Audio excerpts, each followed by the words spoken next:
and welcome back to the Wolf of Lego channel. Today we're going to be taking a look at this custom sculpted Master Chief from Halo Infinite, done by TheMooseFigs and casted by Forge510 over on Instagram.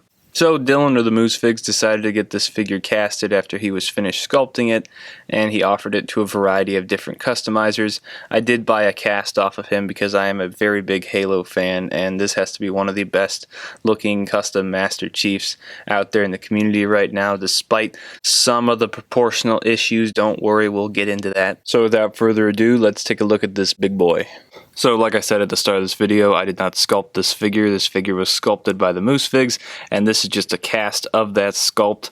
If you guys are interested to see how Dylan sculpted this figure, he did post a video on his channel about this figure where he goes into more depth of how he made it. And if you don't want to torture yourself by watching a MooseFigs video, he used Procreate. But all I had to do was secure the limbs in place, make a gun, and paint him. So because this figure is a cast, Forge510 or Dylan, I actually don't know which one did this, carved out the arm sockets to allow the arms to fit into the torso, and to give them a bit more help and support, I did add some magnets in there, as you can see, allowing the arm just to snap in place and still stay on without falling off, and you still get that normal range of movement that you would want out of a Lego minifigure. So really quick, let's take a look at something that I actually did make on this figure, that being his assault rifle. So to make it look like the Halo Infinite assault rifle, I took some Procreate and I smoothed out the grip down here. Instead of having those ridges, I made it nice and smooth. I also did chop off the ammo counter and then re-sculpted it on there just a hair higher to be in line with the assault rifle in the game. I also added a barrel, as you can see, a bigger barrel than the Brick Arms one, and that is actually a Halo 4 battle rifle barrel that I cut off and I glued on there. As you can see, I did drill into the tip of it to give it some depth. I also did take my X-Acto knife and carve out these little ridges up there on the top of the gun to give it some depth that way, and then I painted this thing up in some various different gray colors, and I also did paint on the ammo counter. You can see that right there. I did paint on 36. It doesn't look great, but I still think it does the job, and I'm really happy with how this thing turned out, and I think it goes along with Dylan's Chief very nicely. So let me take the assault rifle out of his hands so we can take a look at the rest of the figure without that in the way. And for the rest of the figure, all I had to do was paint it. And obviously I painted the undersuit in black. I took gray to the appropriate areas, such as these indentations in the padding, and like this cross-stitch pattern in the center there. I also took some gray and added some additional linings down by the legs and some more padding down there. And then that can be said for the back as well. You can see all the necessary gray with the black. I also did add some gray on the arms of the figure. So behind any bits of armor in the game, there is like this gray color alongside at the top there with the padding. Tried to get that in as many places as I could. So that's pretty cool. I also took some black to add some panel lines, such as these black lines on the top of the torso. You can see there's some on the gauntlets there, and there are some on the back on the top of the thruster packs, and a little bit on the top of the helmet there. You can see right there.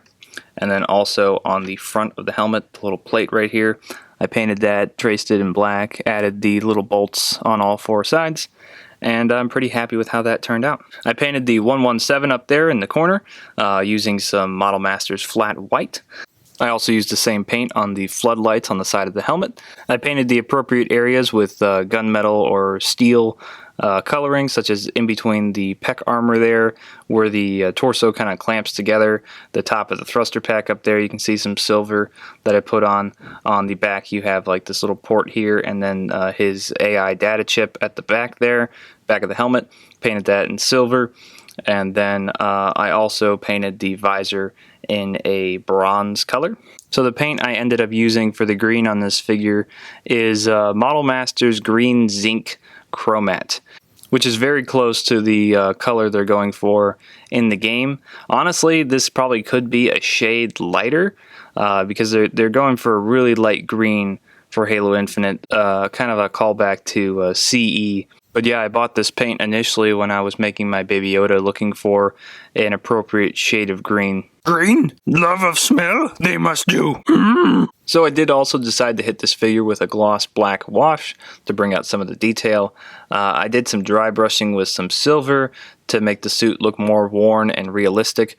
But I'll tell you one thing that doesn't look realistic on this figure is the proportions of the hands to the rest of the body. Look how small these hands are. You're telling me the Master Chief, the savior of humanity, would have these tiny little manlit hands.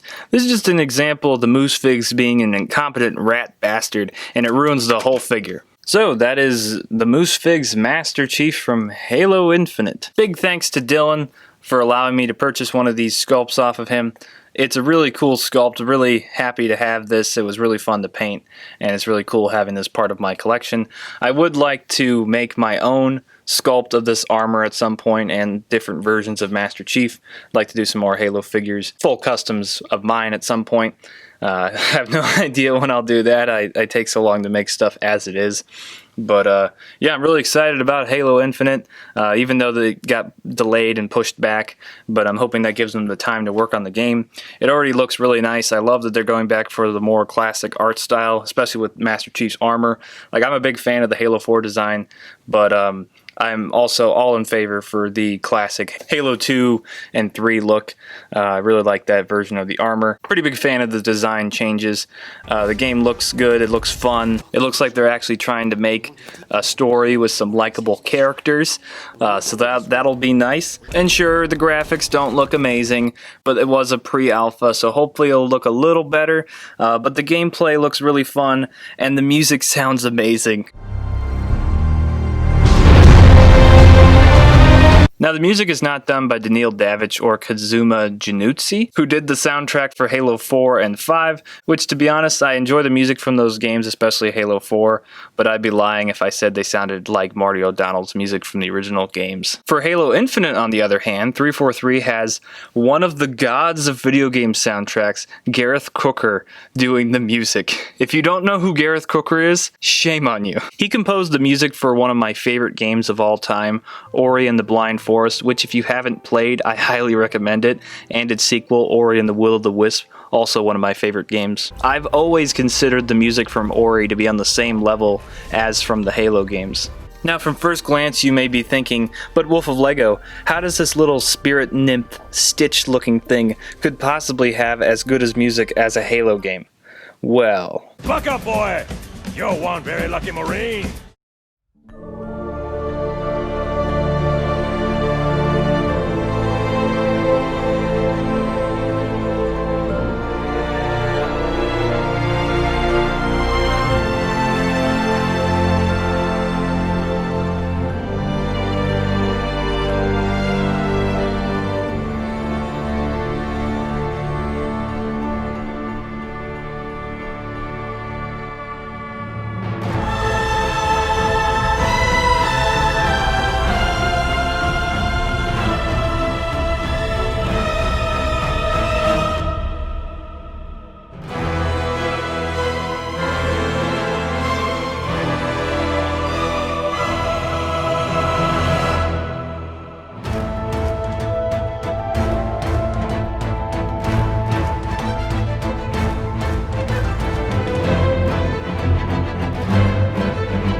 I'm so excited for this game, especially the music. And for all these people who keep being negative, even though they haven't played it yet, just Just shut up. But yeah, that's about it for this video. Once again, thanks to Dylan for allowing me to have one of these cast and allow me to paint it.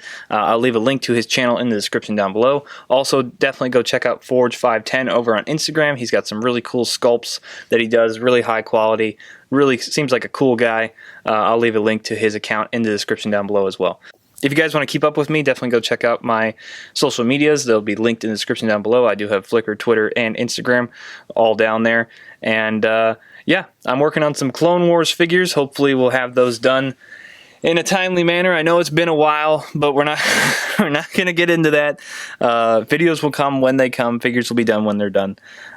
This year has been a bit crappy for me getting stuff done, but I feel like this year's been crappy for just about everybody. So hopefully I can turn it around a little bit by the end of the year here and crank some stuff out.